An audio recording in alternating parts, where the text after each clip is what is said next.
नमस्कार, news capital express में आपका स्वागत है। मैं हूं आपके साथ अंकिता। चलिए बढ़ते हैं खबर की ओर। शहडोल कलेक्टर पर हाई कोर्ट ने लगाया 2 लाख रुपए का जुर्माना। शहडोल कलेक्टर पर हाई कोर्ट ने लगाया 2 लाख रुपए का जुर्माना। गलत तरीके से एनएसए लगाकर युवक को जेल भेजने का मामला। कोर्ट ने माना कलेक्टर की लापरवाही से बेगुनाह को काटने की पड़ी 1 साल की जेल। जमाने की राशि पीड़ित युवक के खाते में डालने के आदेश। मामले में हाईकोर्ट ने चीफ सेक्रेटरी से मांगा जवाब। एडिशनल चीफ सेक्रेटरी और शहडोल कलेक्टर की कार्यप्रणाली को लेकर मांगा जवाब। कलेक्टर के साथ ही एडिशनल चीफ सेक्रेटरी ने भी दिया था गलत जवाब। सुशांत बेस को साल 2024 में एनएसए के तहत भेजा गया था जेल। माइनिंग माफिया के दबाव में आकर एनएसए लगाने का आरोप। जबलपुर से वाजिद खान की रिपोर्ट।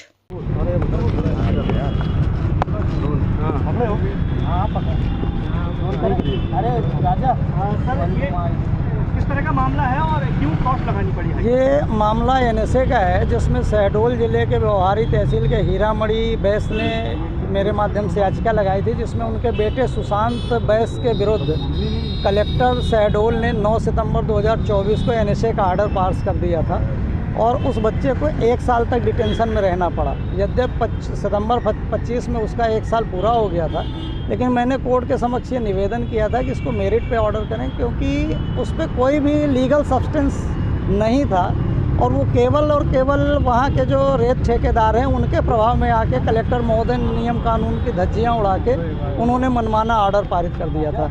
सरप्राइजिंग ये रहा कि 9 सितंबर 24 को जब वो एडीजे कोर्ट से जमानत पे लड़का दोपहर में रिहा हुआ, उसके बाद शाम को उसको पुलिस थाना देवलोन के एसएचओ ने बताया कि तुम्हारे खिलाफ एनएसए की कार्रवाई हो गई है और अब तुमको हम नहीं छोड़ेंगे, तुमको कल सेंट्रल जेल रीवा भेज दिया जाएगा।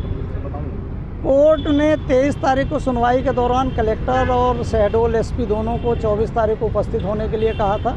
दोनों लोग 24 सितंबर को माननीय न्यायालय के समक्ष उपस्थित हुए थे, जिसमें कलेक्टर शहडोल डॉक्टर केदार सिंह साहब ने ये माना था कि हमसे गलती हुई है, क्योंकि एसपी के प्रतिवेदन में जिस नीरज कांत द्विवेदी का उल्लेख था उसकी जगह पे उन्होंने सुशांत बैस को के खिलाफ एनएसए का ऑर्डर पारित किया था, जिस पर माननीय न्यायालय का व्यू ये था कि यदि जिला कलेक्टर ने ऐसी गलती की है तो फिर स्टेट अथॉरिटी ने बिना उसको वेरीफाई किए कैसे उस ऑर्डर को एक्सटेंडमेंट कैसे कर दिया, उसको एक्सटेंड कैसे किया। तो एडिशनल चीफ सेक्रेटरी का एफिडेविट मांगा था। 7 अक्टूबर को एडिशनल चीफ सेक्रेटरी का एफिडेविट आया, उसको मैंने अवलोकन किया तो उसमें ये पाया कि उन्होंने कतिपय जगह पे गलत चीज़ें पेश की हैं। तब हमने एक काउंटर एफिडेविट फाइल किया था, जिसमें कलेक्टर शहडोल ने जो अपने रिप्लाई में गलत तथ्य पेश किए थे और झूठी जानकारियाँ दी थी, साथ ही उन्होंने गलत एफिडेविट भी फाइल किया था, जो कि यदि कोई गलत डॉक्यूमेंट या गलत तथ्य है वो कोर्ट में एफिडेविट से सपोर्ट होता है। तो मीनिंग देयर वाई कि they have file the incorrect affidavit. वो कल मैंने माननीय न्यायालय का ध्यान उस ओर आकृष्ट कराया और जिसके ऊपर कोर्ट ने अपना एक कड़ा रुख व्यक्त करते हुए डिटेल ऑर्डर पारित किया है, जिसमें उन्होंने माना है कि कलेक्टर ने बहुत कैजुअली इस एनएसए आर्डर को पारित किया, जिससे एक युवा व्यक्ति को 1 साल तक एनएसए जैसे गंभीर अपराध में जेल में रहना पड़ा।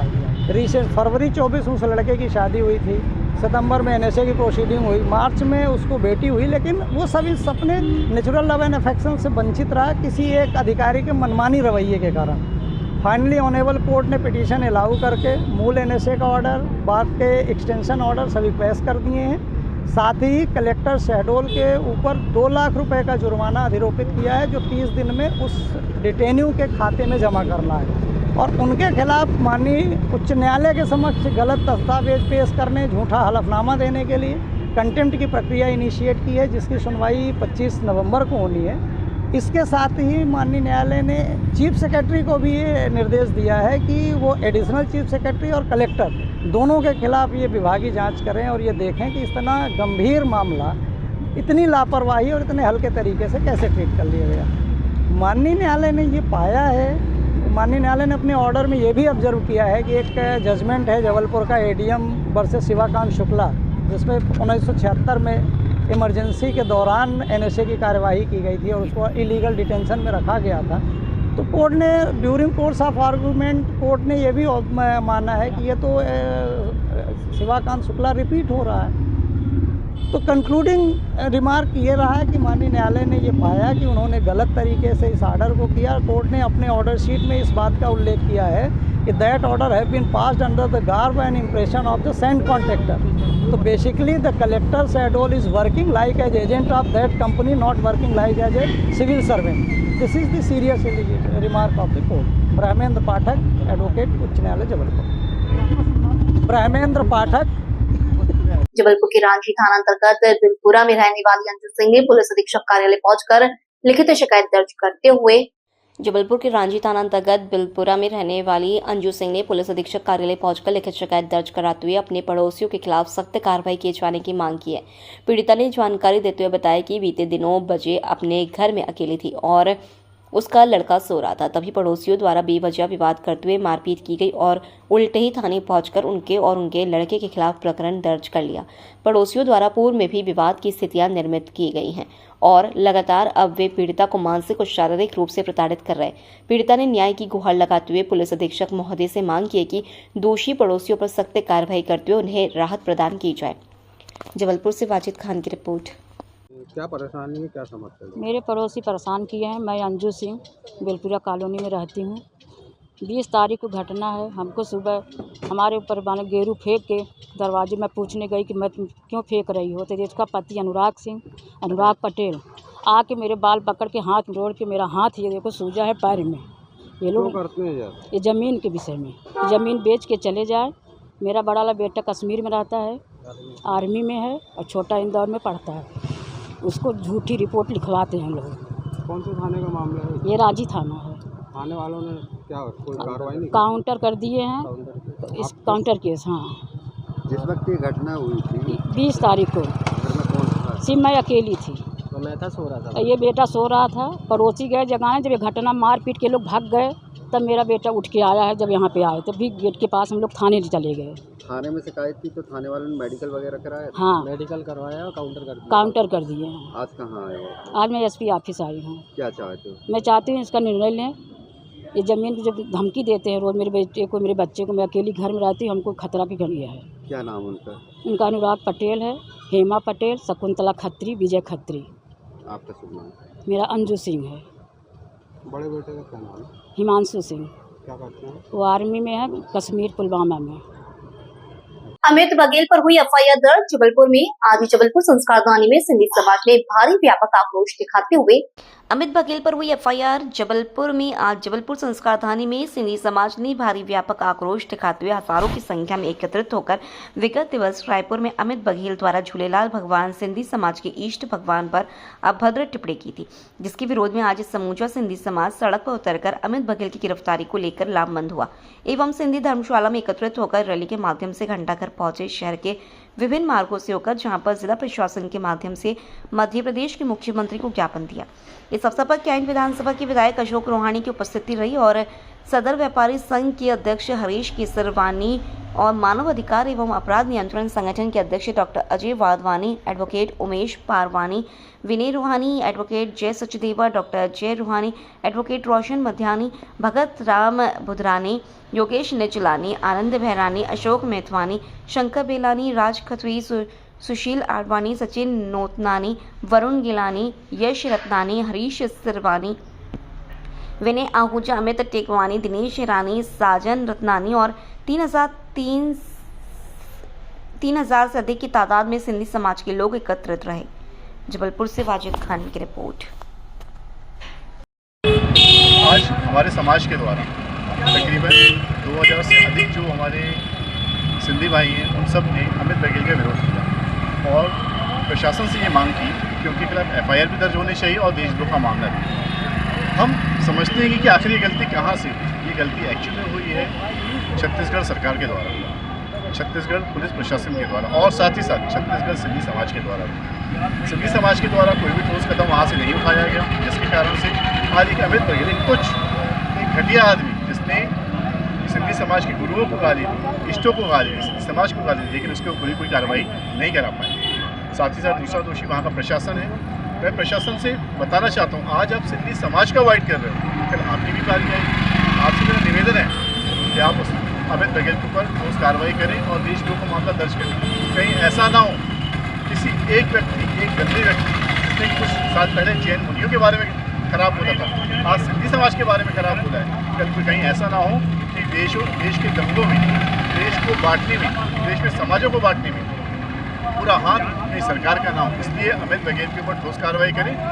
साथ ही साथ मेरा आपसे निवेदन है कि रायपुर की जितने भी सिंधी समाज वाले हैं वो उसका विरोध करें और साथ ही साथ FIR दर्ज कराने की मांग करें। आज हमारा आप देख सकते हैं पूरा सिंधी समाज, इस तरफ से आप देख सकते हैं करीब 2000 से ज़्यादा लोग, करीब अभी संख्या 3000 से भी ऊपर हो गई है, सभी लोग उसका विरोध कर रहे हैं। मैं चाहता हूँ कि उसके ऊपर FIR दर्ज हो और देशद्रोह का मामला दर्ज हो। मैं डॉक्टर जवाहर क्या मांग है?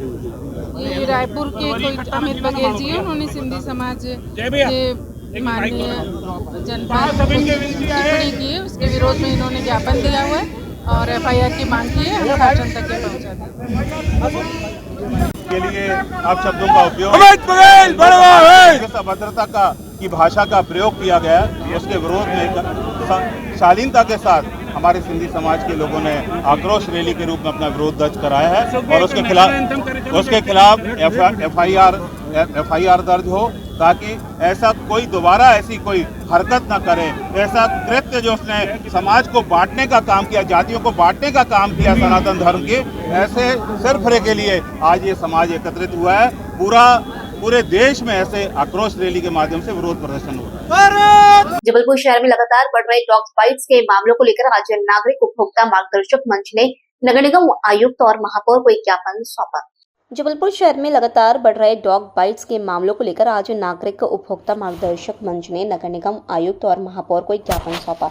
मंच के अध्यक्ष डॉक्टर PG नाज पांडे ने बताया कि इस गंभीर समस्या को लेकर सुप्रीम कोर्ट में सुनवाई हो चुकी है, जिसमें जबलपुर का उल्लेख भी एफिडेविट में किया गया है।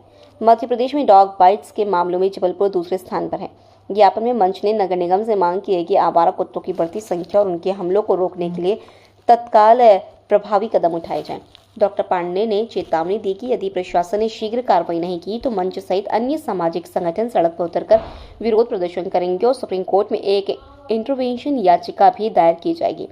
मंच ने यह भी कहा है कि यह मामला अब केवल स्वास्थ्य और सुरक्षा का नहीं बल्कि प्रशासनिक जवाबदेही का है। शहरवासियों की सुरक्षा सुनिश्चित करना नगर निगम की प्राथमिक जिम्मेदारी है।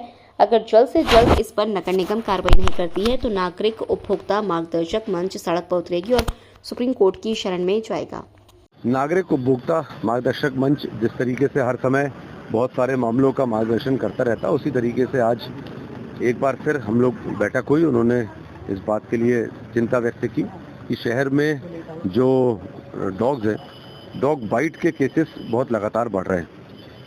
1.5 से 2 महीने पहले हम लोगों ने एक बैठक की थी जिसमें हमारे एनिमल लवर्स या डॉग लवर्स कह लें या ऐसे वो लोग भी, बहुत सारे डॉक्टर्स, नगर निगम की पूरी टीम, नागरिक उपभोक्ता मंच के लोग सब बैठ के हम लोगों ने बहुत सारी कुछ चीज़ें डिसाइड की थी।